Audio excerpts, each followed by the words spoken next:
आप मन किसको समझते हैं? विचारों को। और प्राण? ठीक है। चेतना? नहीं पता।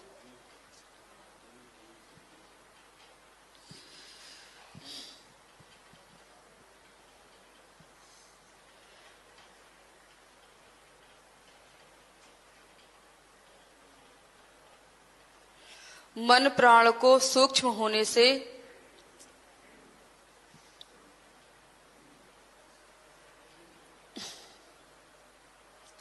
चेतना का स्पष्ट भान होगा। मन प्राण के सूक्ष्म होने से चेतना का स्पष्ट भान होगा।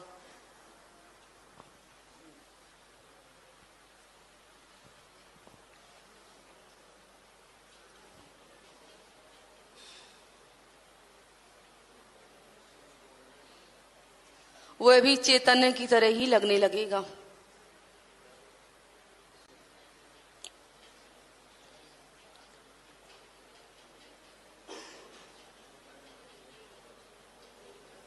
सूक्ष्म होने पर चैतन्य की तरह, स्थूल होने पर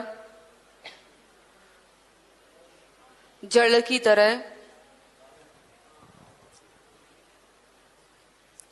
अनुभव होने लगता है। समझ में आ गया आपको? ठीक है। पूरा ये जो प्रश्न है आपका, ये अनुभव का विषय है। इसके लिए अभ्यास करना है आपको।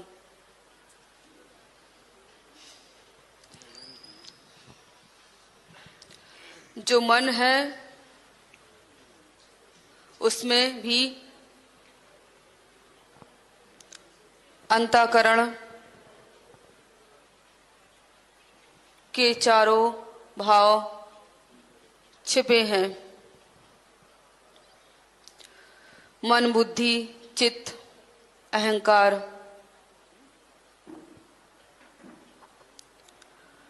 प्राण में भी पांच प्राण और पांच उप प्राण छिपे हैं।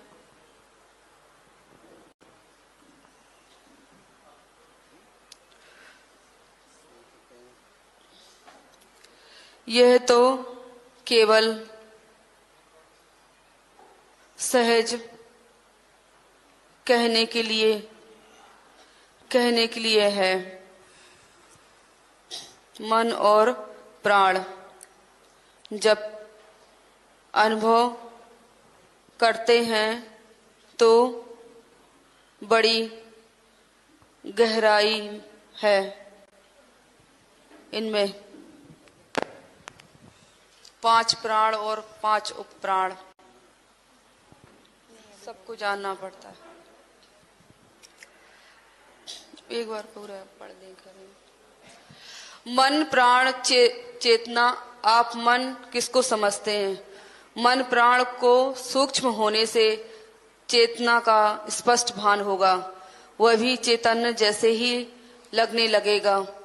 सूक्ष्म होने पर चैतन्य की तरह, स्थूल होने पर जड़ की तरह अनुभव होने लगता है।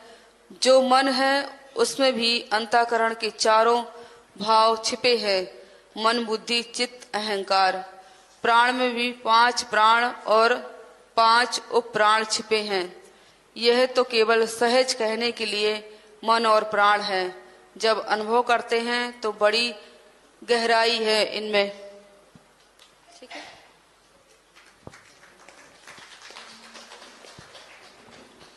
प्रणाम प्रभु जी। जब से आप मेरे जीवन में आए तब से मुझे ऐसा लगता है कि मुझे लाइसेंस मिल गया है कि मुझे भगवान के दर्शन हो ही जाएंगे इस जन्म में। तो ये मेरा अहंकार है कि विश्वास है, ये समझ नहीं आ रहा।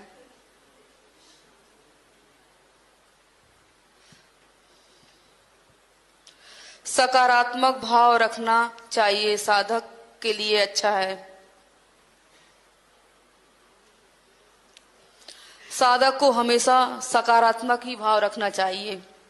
अच्छा, एक और प्रश्न है प्रभु जी कि जैसे कि मैं सुनती आई हूँ और सब लोग जैसे आप स्वामी जन सब कहते हैं कि परमात्मा की कृपा के बिना एक पत्ता भी नहीं उड़ता, तो मेरे को मन में यही क्लेश शुरू से रहा है कि चॉइस भगवान ने मुझ पे क्यों छोड़ रखी है। मतलब ये भी कहते हैं कि चॉइस आपकी है, प्रयास आपको करना पड़ेगा, भगवान के मार्ग पर आपको बढ़ना पड़ेगा। तो जब हम परमात्मा के अंश हैं तो वो हमें खुद क्यों नहीं बुलाते हैं? मैं स्वभाव से आलसी हूँ, इसीलिए पूछ रही हूँ।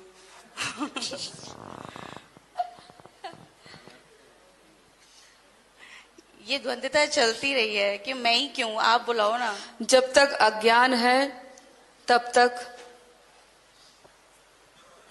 कर्म का वह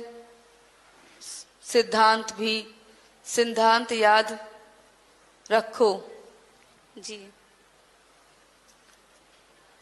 कर्म प्रधान विश्व कर राखा,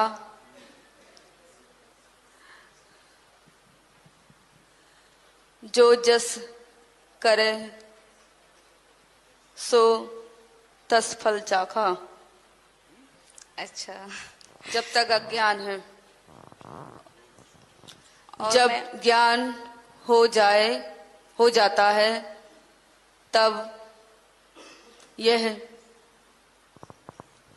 तब यह सिद्धांत लागू होता है। जी। कण कण में भगवान और उसकी इच्छा से ही सब कुछ होता है। ये ज्ञान होने के कारण, जब ये ज्ञान हो जाएगा तब हम इसको कह सकते हैं कि कण कण में भगवान है। तब अज्ञान है तब तक नहीं ये लागू होता। तब तक हमें कर्म खुद करने हैं। हाँ। और मैं पहली बार आपका शिवरात्रि महोत्सव अटेंड कर रही हूँ, तो मुझे ये जानना था कि शिवरात्रि का स्पिरिचुअल वर्ल्ड में जब तक अज्ञान है तब तक करोगे तभी पाओगे। जी। तो नहीं, ये जागरण का क्या महत्व है इस रात्रि का? स्पिरिचुअल वर्ल्ड में ज्ञान हो जाता है तब ये सिद्धांत लागू होता है। ये बात तो ज्ञानियों के लिए है, क्योंकि उसने अनुभव किया है, उसने देखा है। वह कह सकता है कि कण कण में भगवान है। सभी नहीं कह सकते इस बात को। नहीं, मैं नहीं कहती। कहने का कारण तो यही है, उसकी इच्छा से ही सब कुछ हो रहा है। ये बात ज्ञानी कह सकता है कि उसकी इच्छा से ही सब कुछ हो रहा है, क्योंकि वो तो देख रहा है ना। देखने वाला ही कह सकता है कि सब कुछ उसकी इच्छा से हो रहा है। Okay, thank you. और क्या कहा? और कोई प्रश्न आपका? ये एक और था, शिवरात्रि का क्या सिग्निफिकेंस है स्पिरिचुअल वर्ल्ड में? कहते हैं कि परमात्मा शिव धरती पर आते हैं इस रात्रि में, टच करते हैं। ये सही बात है? शिवरात्रि का मतलब शिव शक्ति का मिलन। शिवरात्रि का मतलब शिव और शक्ति का मिलन।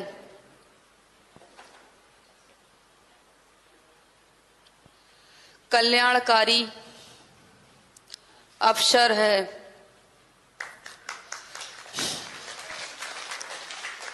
यदि साधक कल्याण पथ पर चलता है तो शक्ति उसको साथ देती है। यदि साधक कल्याण पथ पर चलता है तो शक्ति उसका साथ देती है। यह अवसर है।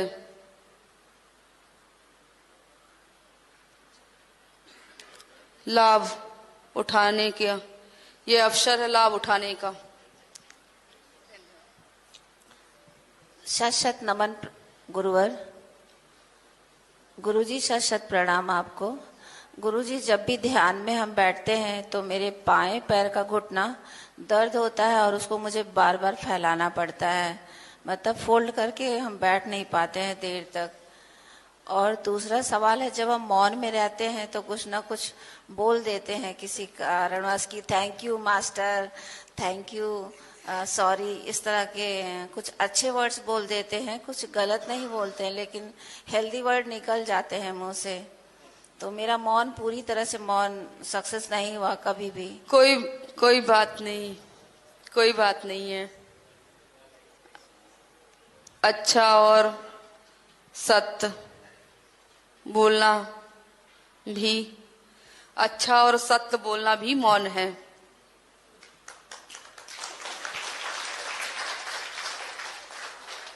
गुरुजी, पैर को मतलब बार बार खोलना मोड़ना पड़ता है, बाएं पैर में घुटने में पेन होने लगता है। वो देख लेंगे। कब?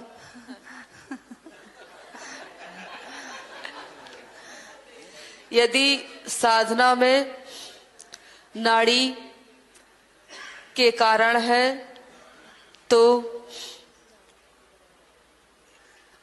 देख सकते हैं। यदि शरीर का कारण है, हो सकता है शरीर में कोई दिक्कत है, तो फिर कैसे उसकी पता अलग बात चलेगा है। कि आप कब देखेंगे? तो वो अलग बात है। शरीर का की कारण भी हो सकता है जी। उसकी वजह से भी दर्द हो सकता है। फिर क्या तो करूं? तो फिर उसके लिए तो डॉक्टर को दिखाना पड़ेगा आपको। पत्री जी कहते हैं नो डॉक्टर नो मेडिसिन। तो हमने 6 साल भर हो रहा है कोई दवाई नहीं खाई, और पहले 7 टैबलेट लेते थे एवरी डे, अभी सिंगल टैबलेट नहीं लेते हैं। तो उसके लिए फिर अलग से अभ्यास बताएंगे आपको। तो हम कब मिल पाएंगे?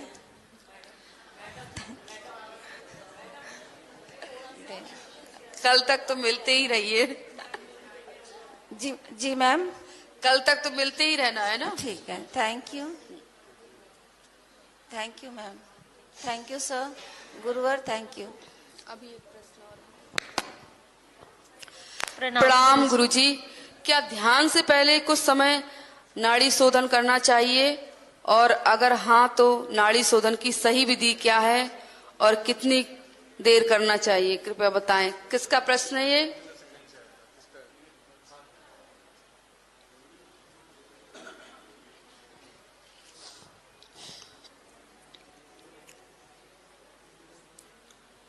श्वास प्रश्वास पर मन लगाने से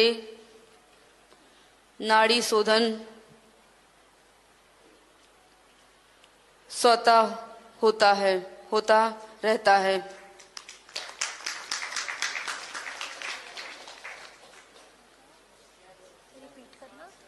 और प्रश्न?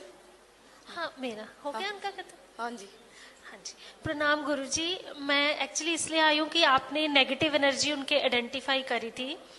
पिछले 2.5 साल से मैं भी इस प्रॉब्लम से जा रही हूँ। मुझे नहीं पता कि नेगेटिव एनर्जी है या क्या है। तो मुझे परिवार वालों ने जबरदस्ती मुझे मानसिक चिकित्सालय में भी दिखाया है, लेकिन मैं अपनी तरफ से, मैं अमृतसर की हूँ तो मैं गोल्डन टेम्पल जाती हूँ, या मम्मा घर में हवन करते हैं, मैं हवन में बैठ नहीं पाती। अगर मैं गोल्डन टेम्पल जाके सेवा करती हूँ, हाथ पांव सब सूज जाते हैं।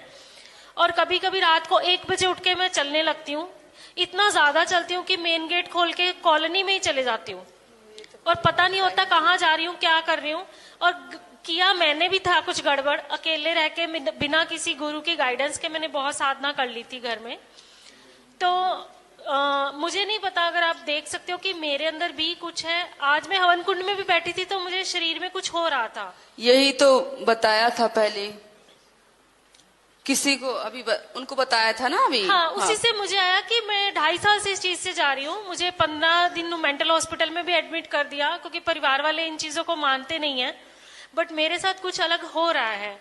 मेरे यहाँ वाक शुद्धि में पैर हाथ सूज जाते हैं, मैं गोल्डन टेम्पल जाके सेवा नहीं कर पा रही हूँ, घर में हवन पे नहीं बैठ पाती हूँ। ठीक है। और रुद्राक्ष से बहुत डरती हूँ मैं, रुद्राक्ष को हाथ नहीं लगा पाती। आप ओम बोलते रहिए। ठीक है।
नेगेटिव एनर्जी है आपके अंदर?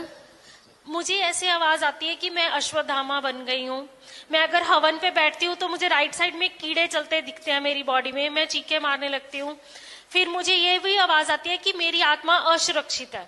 बहुत बार मैं घर में हमारे घर के पास ही दुर्गाना मंदिर है और हमारे घर के पास ही गोल्डन टेम्पल है, मैं जाती आती हूँ तो रास्ते में ऐसी आवाज आती है मेरी हवन आत्मा कुंड पर असुरक्षित आपको जाप हवन करना है। ठीक है। ठीक है।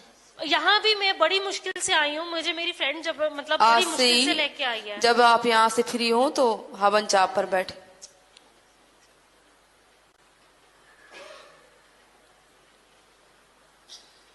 आज से ही शक्ति लगा दे रहे हैं आपके अंदर। ठीक है। और मुझे एक आदमी दिखता है मेरे अंदर, एक नेकड आदमी दिखता है बहुत लंबा, मैं डर जाती हूँ। घर वाले जाके मुझे इंजेक्शंस लगवा देते हैं, मेंटल हॉस्पिटल दे देते हैं, बट डॉक्टर्स तो ठीक हो जाओगी आप, चिंता मत करो इतना। Thank you thank you thank you उनका जिन्होंने बोला था कि उनके अंदर है। अगर वो नहीं बोलते तो मुझे आइडिया नहीं आता, मुझे भी प्रॉब्लम है। Thank you. ज्यादा से ज्यादा हवन करना है, जाप करना है। बोल दिया। कोटि कोटि प्रणाम गुरुजी। हवन कुंड पर आपको जाप हवन करना है ना? हाँ जी।